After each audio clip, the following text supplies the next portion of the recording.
Hello, hello everyone. How are you doing? Thought I'd get started a little bit early today.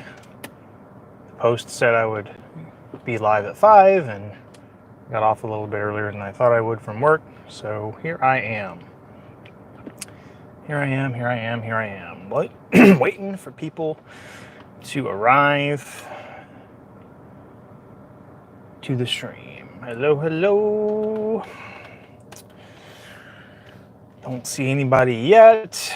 If anybody is in here and my numbers, my live heads up display of 0 people and 0 likes, if that's not accurate, I invite anybody who might be in here to type a message in the chat. Let me know how you're doing. I would love to know how you're doing. Dun dun dun. Waiting.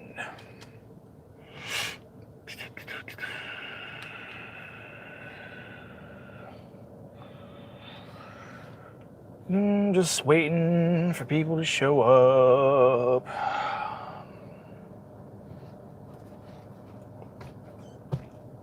Hello, whoever just stopped in here. I hope you are doing well. Please feel free to leave a message or type a message in the chat. Let me know how you're doing, what you'd like to talk about. I would wholeheartedly appreciate it. I do have a couple of things on my mind that I wanted to get off my chest, but of course, I kind of want to wait for, a peak number of people to be in here before I start spilling my guts out over everything that happened last week, or this week, I guess. Starting last weekend, there's something crazy that went down last weekend at my house. But I want to wait for some more folks to get in here before I talk about it. So, how are you? How you doing? Still no messages in the chat. Whoever just hopped in, hello. I'm speaking directly to you. Whoever just hopped in, how are you? Please feel free to type a message in the chat. Let me know how you're doing. Kathy says hello. Hello, Kathy. Thank you for joining us on the stream. Really appreciate it. Whoever just hopped in, total of 3 of us. It's like a small little party here, like a little game of poker. We're all just kind of chilling intimately in this in this chat. Hello. Looks like some other folks typed. Rana Hijawi, is that how you pronounce your name? Rana Hijawi says hello. Hello back, Rana Hijawi. I really appreciate you stopping by. So there's a third person here. Third person who is either introverted or doesn't have a functional keyboard or something. Yes, indeed. Cool. Wow. It's very rare for me to nail the pronunciation on the first try. And if you have been in one of my streams before and you introduced yourself, I apologize for not remembering. I don't have a good short-term memory. It's weird. Like I have sometimes an uncanny long-term memory where I can like remember what people were wearing on a certain day, like 5 years ago. But I have a hard time remembering like what I did at work last week or like what I ate for breakfast yesterday morning, or like the short-term memory isn't so good. It's weird. It's weird how the brain works. It's a very interesting thing. So how are you guys? Anything going on new in your world? Like I said before, I'll go ahead and repeat it again. I got a couple of things that I wanted to talk about. Sarah Shulkin says, haha, no, I subscribed to you a long time ago when I was in high school, and now I'm in college, so I was wondering what this was. Hey, Sarah, thank you so much for joining us. Yeah, this is basically just a stream. It doesn't even necessarily have to be about chemistry. It could be, but it doesn't have to be. We can talk about whatever you want to talk about. I do have a couple of things that I kind of was thinking about to talk about, things that happened this week and last weekend. But of course, I want to wait just a little bit longer for as many people to show up as possible before I start to sort of spill my guts on all this stuff, because it was some pretty crazy stuff that I was kind of upset about. You ever have those sort of ambivalent emotions where like you're upset about something, but you're also like relieved that, it's happening now instead of like in the future when it could be a lot worse? That's the kind of thing that happened to me over the weekend. And it was freaking terrifying, but also I'm very grateful that it happened the way that it did at the time that it did.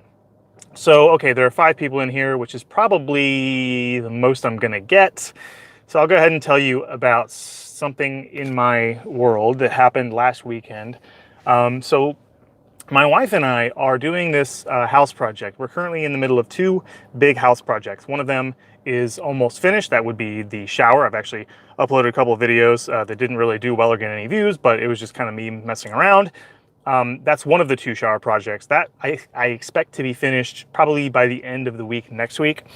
And then the other project, which we have just started, is our front porch, our deck. We're redoing the paint. So like right now we're basically in the process of like stripping off all of the old paint. So we're applying like this chemical stripper with a paintbrush and then like scraping it off manually and also pressure washing it to get the paint off. So, but we were also washing the siding of our house. And when you wash the siding of your house, there's a pretty efficient way to do it, which involves using a tank sprayer to spray outdoor cleaner, which is predominantly bleach. I don't know what other ingredients, maybe there might be some surfactants or something, but you can smell it. It smells like bleach. So you spray this outdoor cleaner on your exterior walls using a tank sprayer. So it's like you load it into a tank and then you pump it repeatedly to pressurize it and you spray it, that kind of thing. That, you know, you might spray like chemical fertilizer or pesticides with it or something like that in your lawn. So I sprayed this this outdoor cleaner on the side of my house, and then I washed it with a hose. That's what you do. You wash it off with a hose. And, you know, my wife was kind of watching me do it because she can't get too close because the fumes are pretty dangerous, and she's, you know, she's pretty pregnant. So I'm washing the side of my house. I'm spraying it with a hose, washing this outdoor cleaner off, when all of a sudden an exterior, what they call GFCI electrical outlet starts erupting with like this thick gray smoke, like it was as if it was on fire. Like I didn't see any flames or sparks, but I just see like this plume of gray smoke just coming out of the wall. And you know, I quickly rushed basically through the house and out the back door into the shed that we have. There's a shed like attached to the back of our house, and that's where the breaker box is, and it's also where our water heater is, and we have a lot of tools in there. So I rush back there, turn the main breaker off, and then I start to, you know, dig around and inspect a little bit, and I find that the electrical outlet had been wired incorrectly by presumably the previous homeowner. You see, these GFCI receptacles, these GFCI electrical outlets, if they get, you know, wet, or they get if there's a connection made where there shouldn't be, what they would normally do if they were functioning properly was they would just trip themselves off, and then you would have to like push the button to untrip it or test it or whatever. But the GFCI component of that receptacle was not working because it was not wired properly. And you know, this is something that should have been caught by my home inspector. Home inspectors have a tool that they can literally just plug into the outlet to tell whether it's working properly or not. So, you know, like so this goes back to what I was talking about earlier, where, you know, I'm upset because this happened, and, you know, my nerves are kind of hot or whatever, and, you know, the home inspector should have caught this, and, you know, blah, blah, blah, blah, blah. But at the same time, you know, I'm glad that it happened the way it did. I'm glad that it happened when I was home and when I was right in front of it. I'm glad that it happened such that I had the presence of mind to rush to the breaker and turn it off before any more damage could be done. I mean, you know, I can only imagine how devastating it would be if the wife and kids were home and I wasn't home, or if there was like some rainstorm or something, because a rainstorm could have just as easily caused that. So, you know, it was pretty alarming. We actually just had the electrician come out today to fix everything. So he fixed the electrical outlets. There was a couple other electrical issues that we had that weren't dangerous. They just weren't, like, you know, a couple switches that didn't work. And we also, on the exterior, we got these, like, the best type of, you know, weatherproof hinged boxes that they make. So we got that done today. So I'm you know, I'm thinking like we dodged a bullet. So pretty interesting stuff. Sarah says, "Oh, that sounds terrible. Glad you're safe." Rana Hijawi says, "Glad you're safe." Rana Hijawi also says, "Congratulations." Thank you. Yeah, thanks for the kind words, everybody. Yeah, I mean, you know, I've only had like a few of those like oh shit moments in my life where your fight or flight response kicks in, and you know, you can either freeze or you can act quickly or you can panic. Like there's only a couple of things that you can kind of do in those situations where, you know, like it's like a real emergency and you need to act quickly. I've only been in a few of those in my life, and I think for the most part I have a pretty good record of handling them pretty well. You know, not 100% flawlessly well, right? There was a video that I uploaded about an accident in my lab on Memorial Day of 2018 where a fire broke out in the garbage can, and instead of doing the right thing to do, which would have been to grab the fire extinguisher and put out the fire, for whatever reason, the thought in my head was to take the fire and drag it out. Like it was one of those big round steel Oscar the Grouch type of garbage cans, so it had a handle on it so I can grab it and take it out. For whatever reason, that was the first thing that entered my head, so I just jumped on it. I took that garbage can, I just dragged it out, and you know, I saved the building, but like I didn't do it the 100%, you know, most correct way, which would be to have used the fire extinguisher. But the thing is, now that I've been in that kind of situation before, right, I'm sort of better equipped to handle it now, if it happens again. You know, where somebody else might freak out because it's their first lab fire, you know, I'm kind of like jaded to lab fires, like I've seen them before, so I'm less likely to freak out. And there have been fires in the lab since then, and I've put them out. So you know, close calls are actually you know, good. They're like blessings in disguise. So yeah.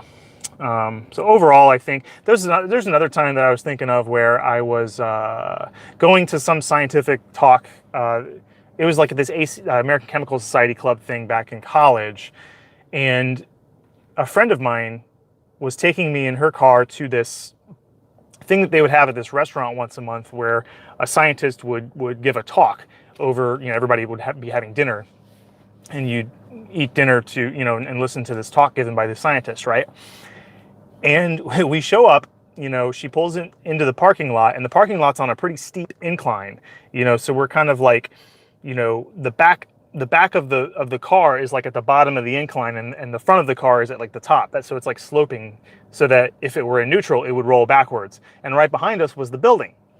Well, we're about to get out of the car, and for some reason, and I'm not sure why, like it was a manual transmission car that she was driving, and the gears were messed up, or the emergency brake wasn't working properly. But as soon as we go to exit the vehicle starts rolling backwards, like on a collision course for the building. And it was weird because I'm in the passenger seat, and I jump over, like, you know, like head first, I jump toward the floor of the driver's seat so that I could put my hand on the brake pedal, and meanwhile she's like trying to jump back in the car and put her foot on the brake pedal, and we kind of both touched the brake pedal, her with her foot, myself with my hand at the same time, and it was like a real, you know, sort of oh shit situation. But you know, that's sort of another sort of like, you know, like those quick moments, you know, like where you just have to act quickly. Like how do you handle it? Who knows how to handle it? You don't really know until you can sort of stack the odds in your favor with like training and things like that, but you know, those fight or flight moments, like no one really knows how you're going to handle it until you've been in that situation, even like soldiers and stuff.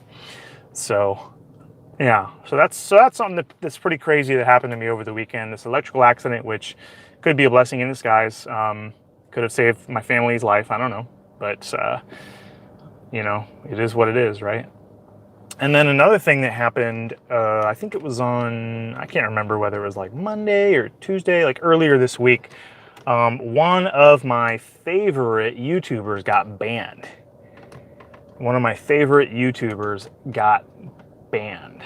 And I thought it was pretty messed up that this guy, his channel, he had nearly 1 million subscribers. I think his subscriber count was being sort of suppressed below 1 million so that they didn't have to send him his gold play button. But he got his channel removed, and you know, and again, the old reason is like, you know, the hate speech, and you know, hate speech this, and white supremacy that, and all that stuff. But this guy, Stefan Molyneux is his name. He has consistently and adamantly promoted the non-aggression principle, which is the non-initiation of force. He has consistently and adamantly promoted non-violence instead of violence throughout his entire 14 years on YouTube. And yet somehow people interpreted his language as inciting violence or encouraging violence, which is demonstrably false. So it's just, it's just weird to me, that YouTube draws these lines in the sand for what they're going to allow and what they're not going to allow. So this guy, Stefan Molyneux, he gets banned.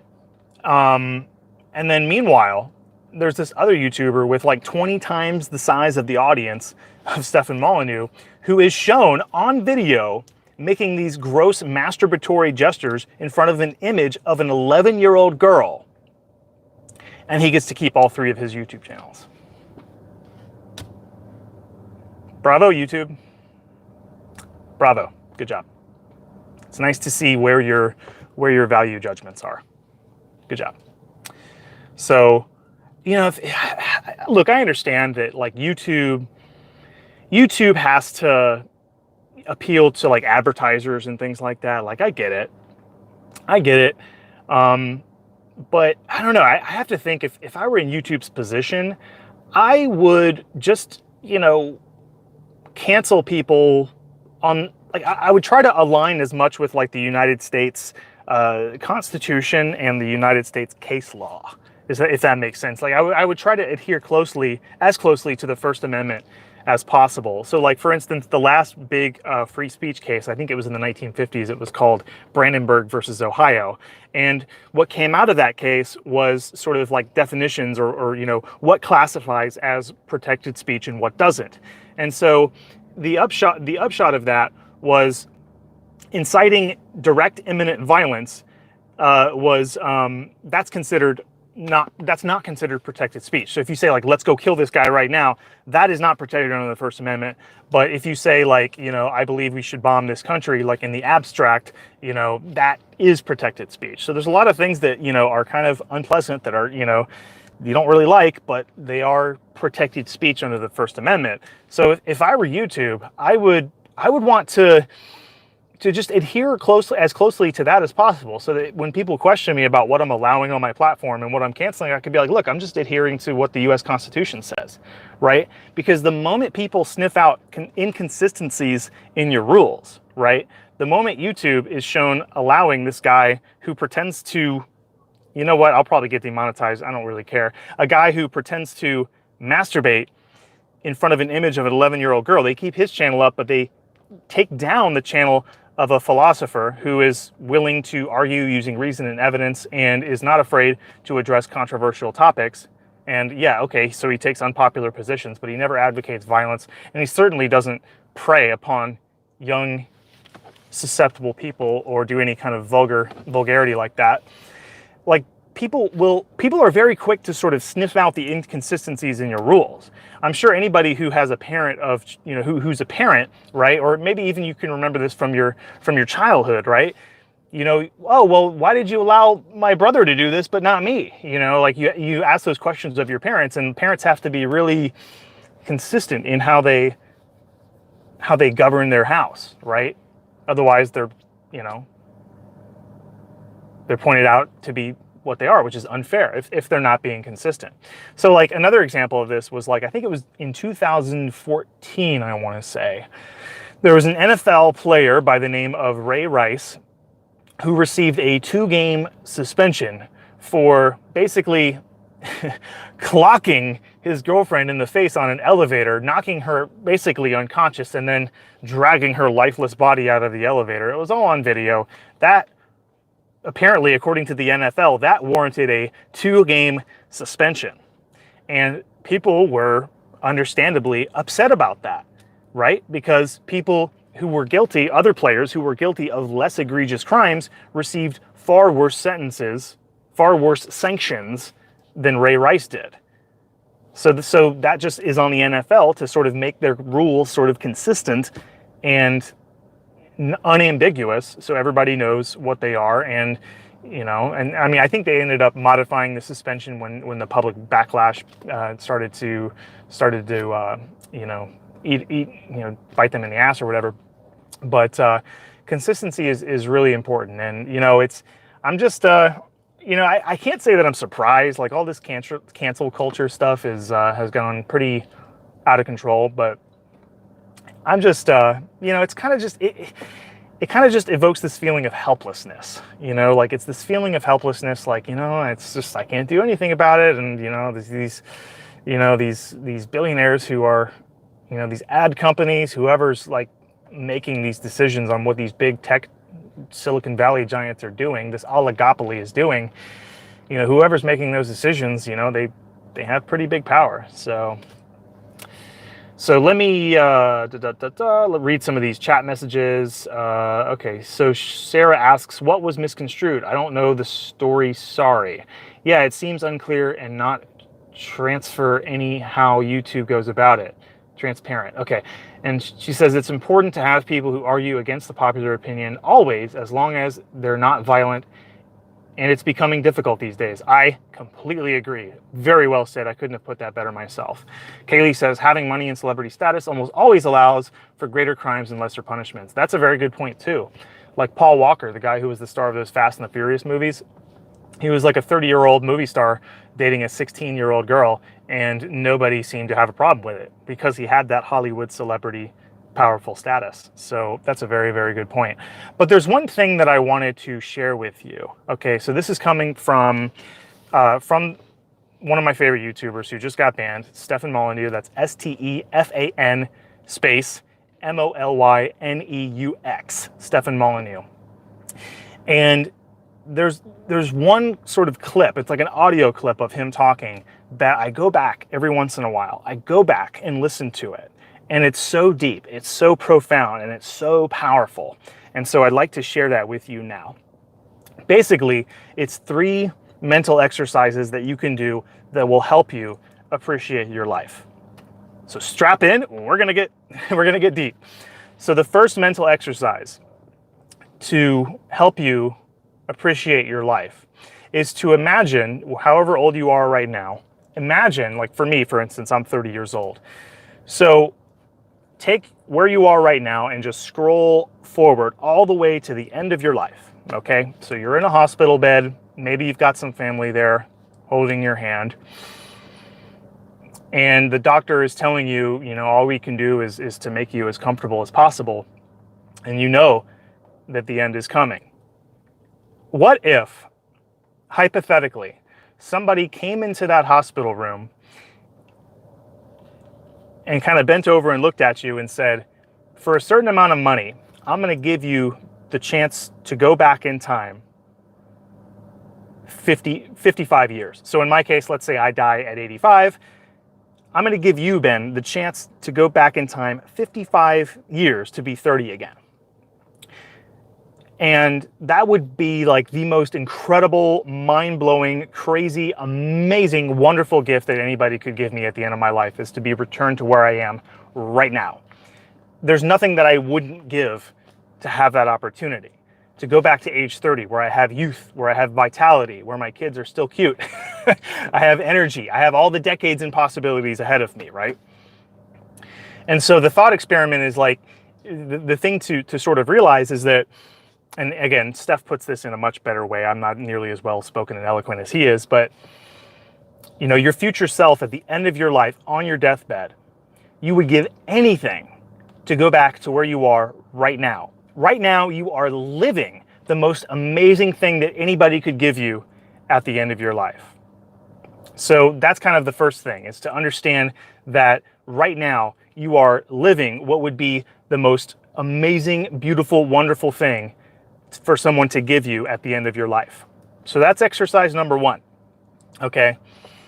Number 2, say you go to the doctor's office and you have a checkup, and the following week the doctor gives you a call back and says, listen, I'm so sorry to tell you this, but you have an inoperable brain tumor. You have leukemia. There's not much that we can do, and you have about 3, maybe 4 weeks, if you're lucky, to live. So imagine if you get that diagnosis, right? You get that diagnosis, you have this brain cancer, you have weeks to live, you're planning out your funeral, you're looking at your kids, realizing all the things in their life that you're going to miss, and you live with that. Let's say you live with that diagnosis that only gives you 3 weeks to live. You live with that for, let's say, 2 nights. And then on the 3rd day, your doctor calls you back and says, listen, oh my God, I am so sorry. Please don't sue me. But there's a guy with the exact same name as you and the files got mixed up. He's the one who's dying and you're perfectly healthy. Can you imagine? Can you imagine what that would do to your appreciation of your life? You think you're going to die, right? You think you've been given a death sentence by some inoperable brain tumor. And then your doctor calls you back up and tells you that it's just a mistake and that everything is fine. I mean, wouldn't you wake up every morning and just like hug everybody and just be so appreciative of everything in your life? I mean, that would be amazing to think that your life is just coming to an end, and then it would just be such a relief when that sentence was lifted. So that's the second exercise to appreciate life. The third exercise, I'm doing 3 fingers now. The third exercise to mental exercise to appreciate life is that, imagine that you get a phone call and, the guy on the other end says, hey, this is, Officer so-and-so, and your wife or your husband or whoever it is that you really love, your mom, your dad, your child, whatever, someone that you love more than anybody else in the world. This person, this loved one of yours, has just died in a terrible car accident, and we're going to need you to have to come down, to the wherever, the morgue or whatever, to identify the body. And you live with that for a few hours. You're processing everything about the fact that you've just lost this central core relationship in your life. You have lost the person that you love the most. That relationship just comes to bam, just a screeching halt, and it's gone. And now, imagine that, you get another call a couple hours later, or, an hour later or whatever, and it's the same officer, and he's saying, hey, listen, there's been a mistaken identity. Your wife gave her wallet to somebody else, and she's fine. And oh my God, like that would just be the most amazing thing in the world, to think that your central core relationship, the person that you love most in the world, is gone, and then come to find out they were fine all along. I mean, wouldn't you just go run into that person's arms and just kind of get everything out, just tell them everything, tell them how much you love them? Maybe you do that already, but wouldn't you just appreciate that person in a way that you would never imagine? So that's basically it. Again, I'm going to put the link in the description of this stream when it gets uploaded into a video of the actual audio quote from Steph. But I really like that message. I really like, doing those 3 mental exercises to sort of help me think about, how wonderful and beautiful and precious and how much of a gift life really is. So let me know what your thoughts are. Let me read some chat messages. Haley says, I'm about to get some insurance money. JK, I would be devastated. Yeah, that's funny. That's funny. Sarah Shulkin says, those will definitely stick with me. Losing someone close to you and experiencing that process definitely makes you appreciate life and relationships a lot more. Yeah, so, to think that you lost someone and then, they get back in, somehow they end up back in your life, like mistaken identity or something, would just be, just the most amazing emotional roller coaster. And you would just appreciate that person in a way that, you would never conceive of before. So yeah, to me, like, that's like one of the most powerful messages that I could pass on to you from Stefan Molyneux, who just got banned. Yeah, I mean, it almost seems like a badge of honor nowadays to be banned from YouTube. It's like if you're not banned from YouTube, then you're not really talking about anything important. I don't know. Luckily, I can kind of dodge all that stuff, because I don't really do like current events or anything sort of controversial. I just talk about chemistry, and I still get haters. I still get people talking shit. I don't think anybody's immune to that, but for the most part, education YouTube channels are pretty civil, and probably don't have to worry about being canceled. But yeah, so let me know what your thoughts are on that. I'm going to start moving this car. I have to go to the Home Depot. I have to get a grinder wheel, basically using a grinder as a saw to cut my tile. I also have to get a sheet of some kind of board, whether it's like plywood or cement board or something like that I could use as a table to put on sawhorses so that I can cut my tile in straight lines. Because one of the things that I'm going to do this weekend is I'm going to tile my shower. So that's pretty exciting. It's like so close to being done. Oh, I've been working so hard on this project, and I've had so many just head scratching moments, especially with the plumbing, trying to get it all to work, trying to get it all to not leak. And the plumbing problem is done. I've already put up the cement board. I've waterproofed it. I have all of the tools that I need. I have my tile, I have my mortar, I have my trowel, I have my tile spacers. I have everything that I need to do my tile project. I just need time to do it. So, what do you guys want to talk about?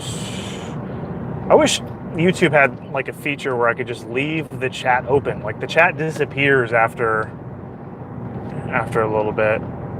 Okay, Akko says, hello Ben, how are you? How's everything? Very good, Akko. Your name is very familiar to me, and somebody in one of my streams, like a few streams ago, asked me a question about neutrons. Like, how do neutrons, if at all, how do they affect chemical reactivity? So if you have like, hydrogen 1 or protium, is that chemically more or less reactive, or does it have a different reactivity than deuterium, which is hydrogen 2, 1 proton and 1 neutron? And I looked around for this on the internet, and I had an idea of the answer to this question, and the internet basically just confirmed my idea, which was neutrons may have a very, very slight effect on chemical reactivity, but it's pretty much non-existent. Because when you think about it, the nucleus of an atom occupies a very, very tiny, tiny fraction of its volume. And, just peeling back to our basic definitions of what chemical reactions are, chemical reactions involve electrons. They involve valence electrons. They involve the loss of electrons, the gain of electrons, the formation of chemical bonds, which are pairs of electrons, the breaking of chemical bonds, which are pairs of electrons. All a chemical reaction is basically just kind of moving the electrons around from some atoms to other atoms, right? And so how heavy an atom is, how many neutrons are in its nucleus, isn't going to have much of an effect. So, Akko, I can't remember if that was you who asked that question. I want to say that it was, but I'm not sure.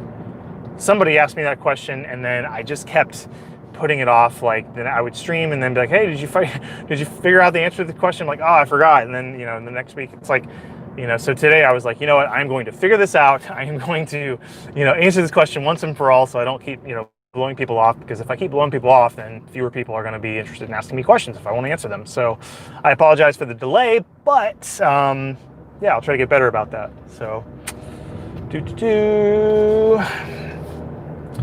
on my way to the Home Depot. Interesting sort of coronavirus? Try that again. Coronavirus stuff over the weekend. But I guess, okay, there's another question. Okay, I'm gonna wait a little bit because I'm driving. I'm gonna wait till I come to a stop because these are pretty big chunks of pretty big chat messages, and I don't want to run head first into the car in front of me. Okay, I'm gonna stop now. Let me read this. Oh, now I got to pull it up again.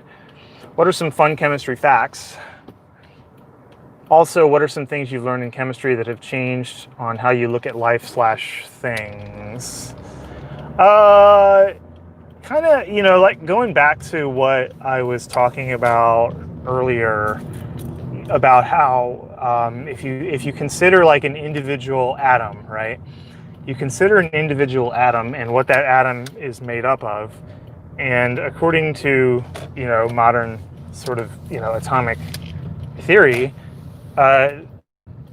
you have this nucleus, which is the vast majority of the mass and a tiny, tiny, tiny fraction of the atom's volume. And then the rest of the atom is just empty space where you have these clouds of electron density, but the electrons themselves are nearly massless. They're very, very tiny. And so the analogy that I was told is like if you have like a gumball. I can't remember if this is accurate or not, but it's somewhat, I don't know, I have to look it up. But if you have like something small, like a gumball, you know, and if the nucleus of an atom was the size of a gumball, then the nearest electron to that nucleus in an atom would be like a football stadium's length away. Something like that. To me, that's just something that kind of blew my mind, that you know, everything around us that we see is mostly just empty space. So I thought that was kind of cool. It's kind of like one of those like Keanu Reeves moments. Whoa! Other interesting facts about chemistry. By the way, my name is like a sneeze. Achoo. Oh, okay, cool, cool. Achoo. I will pronounce that. I will pronounce your name like that from now on. Okay, the other, like, so Sarah had sort of a two-part question. The second part of her two-part question was also, what are some things you've learned about from chemistry that have changed how you look at life / things? I would say that, I don't know. I mean, I will say this. Like when you start studying like thermodynamics and stuff, like free energy and spontaneity and, you know, the first and second laws of thermodynamics, mostly the second law of thermodynamics, it can be kind of depressing, you know, because those laws of thermodynamics basically forbid the invention of a perpetual motion machine. So a perpetual motion machine is something that will continue moving without any energy input. And according to the second law of thermodynamics, a perpetual motion machine cannot exist. You can't win with energy. You can't even break even with energy. Nature takes they call it a heat tax. Nature will take a cut of every energy transaction in the form of heat. So there is no like 100% energy efficient process. So that's kind of like, damn, like you can't win and you can't break even. That sucks. So other than that though, you know, I like, what is something you wish you knew more about? Oh, good question. Good question. I wish I knew more about like video production, I would say, like how to get the audio right, how to use sound absorbers, how to, you know, light up my green screen, like just video production, I would say is something I wish I would, there's other things, it's not just video production, but I think programming would be good. I've been thinking about, you know, sort of like, you know, maybe I'll try to learn some Python or something in my spare time, but then it quickly occurs to me that, oh wait, I don't have any spare time. I'm either working at work or I'm, you know, enjoying my time spent with my family, or I'm working on my house. That's it. Those are my three things that I'm doing. So I don't have enough time to really indulge in other hobbies or, you know, or anything like that. Other things that I wish I knew more about. That's a good question. I'll have to, I don't know. I'll have to think more about that. I guess maybe I wish I knew more about like engineering, like how to build cool things. Like I was watching this video. This guy, oh, his first name's Mark, but I can't remember his second name. If anybody can think of it based on my description, please type it in the chat. Mark something. And what he did was he built this device that it's basically like it shoots glitter out of it. Like it's like it looks like it's just a box of headphones, but like, you know, it's designed for like a porch pirate to take it, and then as soon as they open it, it like shoots glitter at them. It like sprays all this really nasty smelling spray, and it does this countdown: 5, 10, 9, 8. You know, it's supposed to freak the person out, and it also has like police, you know, like chatter where you kind of hear like like what sounds like a police radio. Like it's really cool stuff. So Kaylee says, oh, I remember what you're talking about. I remember that. Yeah. Oh, I love him. Yeah. He's Mark. God, I just can't remember his name. I bet you could just Google it and figure it out. I would Google it and figure it out, but I don't have a second phone. he's a physics guy. Yeah, so I guess that's basically what I'm trying to say about that's basically what I'm trying to say to answer Kaylee's question, is that, you know, I guess I wish I knew more physics and also more engineering, because I think that guy like worked at NASA as an engineer for a while, if I'm not mistaken. You know, engineering is kind of like, you know, if you enjoy scientists, you become a if you enjoy science, you become a scientist. If your primary goal, Mark Rober, there it is, Mark Rober. Thank you. Gosh, that was really bothering me. Thank you, Kaylee. Thank you, Sarah, for typing that in. I appreciate it. But yeah, I guess, you know, like people sometimes say, like, you know, should I do science or should I do engineering? And I say, well, okay, like, if you just enjoy science, and if your primary goal is to enjoy science and discovery, then you should become a scientist. If your primary goal is to, you know, actually solve human problems and help create products that people will want and make money, and I'm not saying you can't make money as a scientist, but like if your goal is to like make more money, then you should do engineering. And again, science is just for the pure love of it. Engineers, they actually want to create, you know, products that people will find useful and make money doing it. So make a lot of money doing it. Engineers are very well paid, especially chemical engineers. They make a lot of money. They make a lot of money, and I'm just a lowly chemist. So, but you know, money's not exactly a huge part of my life. I mean, you know, money is becoming increasingly important because you know, I have one daughter, and you know, my second daughter, who I still haven't named yet. Oh, I need to get on that. She's coming in October. So yeah, finances. I'm not gonna lie. Finances, money. You know, that's becoming increasingly important. Achu asks, "What do chemical engineers do?" They do a lot. They design a lot of systems. So, like, you know, let's say if you have some reaction apparatus in the lab, right? And you let's say that, you know, your reaction produces, like, let's say 50 grams of a product. Well, on an industrial scale, 50 grams of product, you know, let's say, isn't going to get you anywhere. And so a chemical engineer's job is to sort of take that lab scale process and scale it up to make it bigger, right? So there's a lot of stuff that chemical engineers have to consider. They have to understand a lot about, like, you know, fluid dynamics and, like, you know, pressure and, like, you know, like just all kinds of like advanced concepts involving not only the chemistry, but not really the chemistry so much as the apparatus. You know, they have to understand, like, the, you know, the big distillation towers and stuff like that you'll see at some big industrial plant. Like, that's what chemical engineers do. They design chemical systems on, like, an industrial scale. And another thing they do is they can, like, you know, modify things to optimize the reaction yields and things like that. So, you know, on an industrial scale, you know, if you can optimize your reaction yield, you know, if you can improve your yield by, like, just 0.1% because you're producing so much material, that's actually going to, like, really benefit the company. So, like, you know, scaling things up, making things economical, cost effective, that's another big part of chemical engineering. What else? Nice. How about, okay, someone says, I don't know what my goal is exactly. I have a lot of anxiety about it.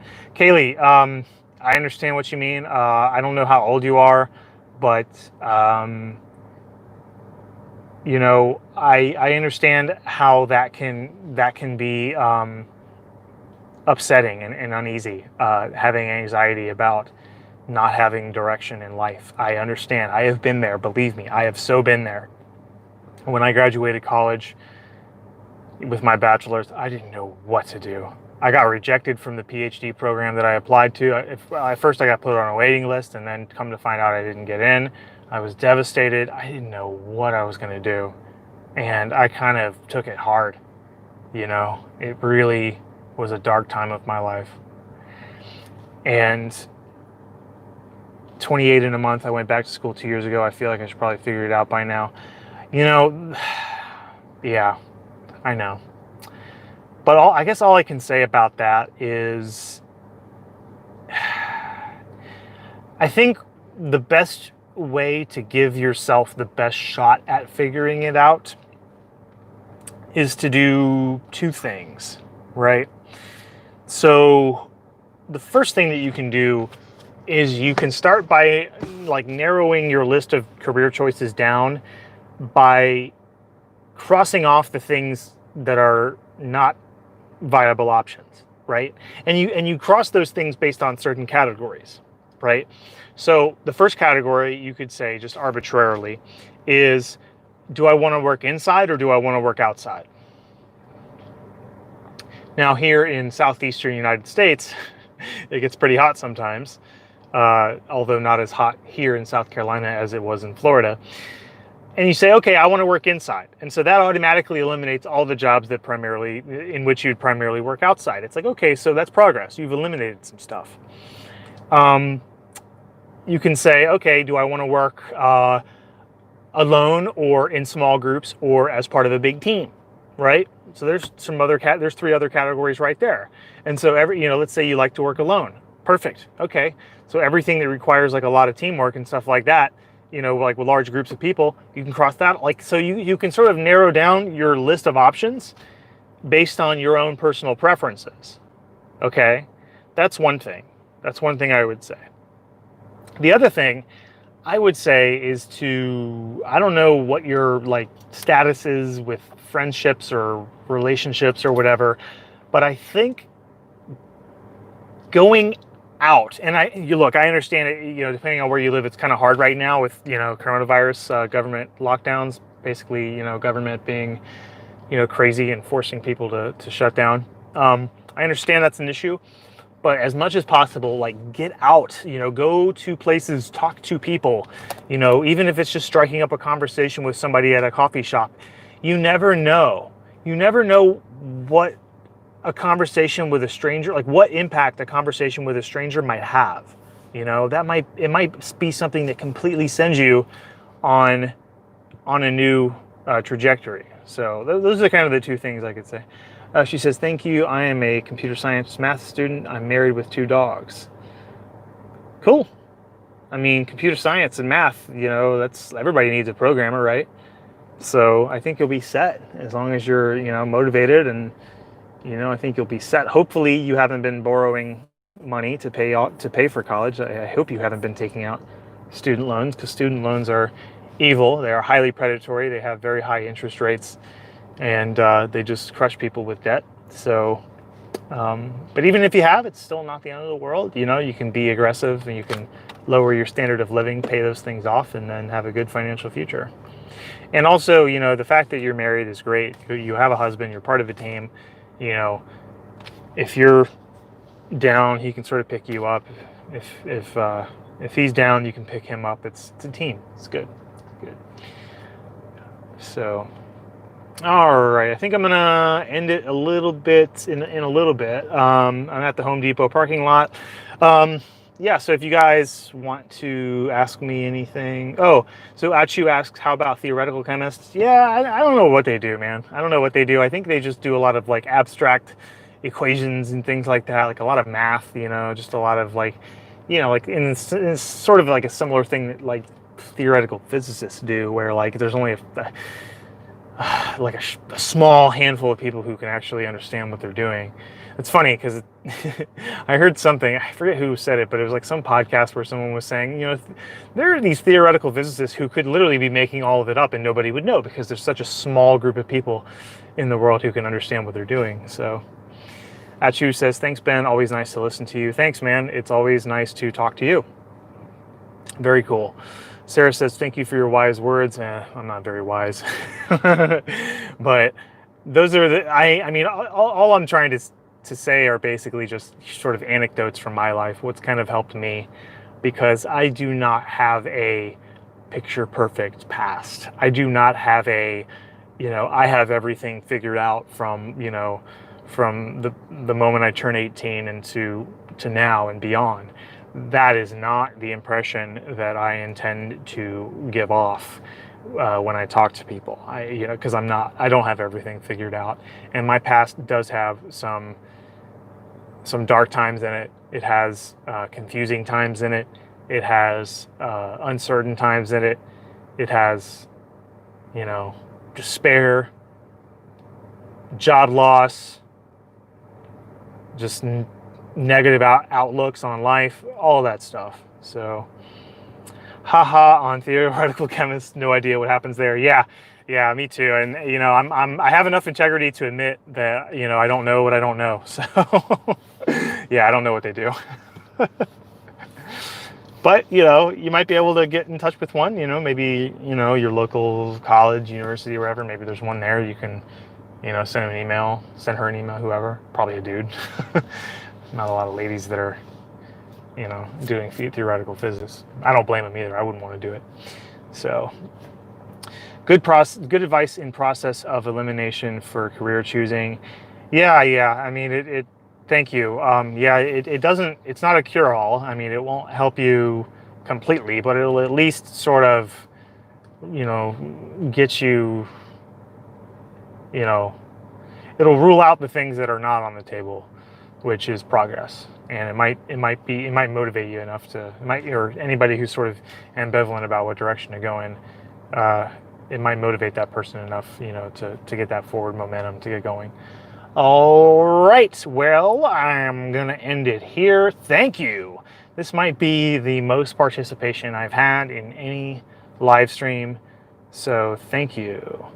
My nephew is a theoretical chemist, and I feel like we have nothing in common. Oh, okay, cool. Maybe you can put, Achu in contact with your nephew and explain, or maybe he can come on, or maybe we could do some kind of video call where he explains what he does, and we record it. Like, that'd be cool. Kaylee says it was fun. Yes. And for all of you who are not in my Discord server, you are welcome to join my Discord server. It is absolutely free to join. We had a pretty interesting conversation stemming from somebody, I can't remember who it was. Somebody shared the live feed of the NASA spacewalk that they were doing yesterday, and then we talked about our dogs, and so every now and again we'll get an interesting conversation on the Discord server, and I would love to do like group chats, group video calls, maybe group classes or lectures or something like that. All of it's free, so you can find the link by visiting my channel, youtube.com/benschemvideos. And yeah, that was you. Okay. Thank you, Kaylee. youtube.com/benschemvideos. There is a link in the bottom right-hand corner of the channel banner at the top.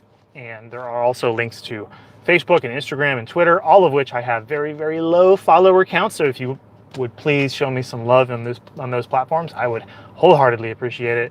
And some of those platforms, I have some pictures of my really, really cute daughter. My daughter is the world to me. She's just amazing, and we have a lot of fun together. So sometimes I'll kind of include the personal touch on some of my social media profiles, and because I'm really proud of my daughter, proud of my family. Chemistry is just one aspect of life. Family to me is the most important one. So family comes first. Anyway, all right. Thanks, guys. I will talk to you soon. Bye.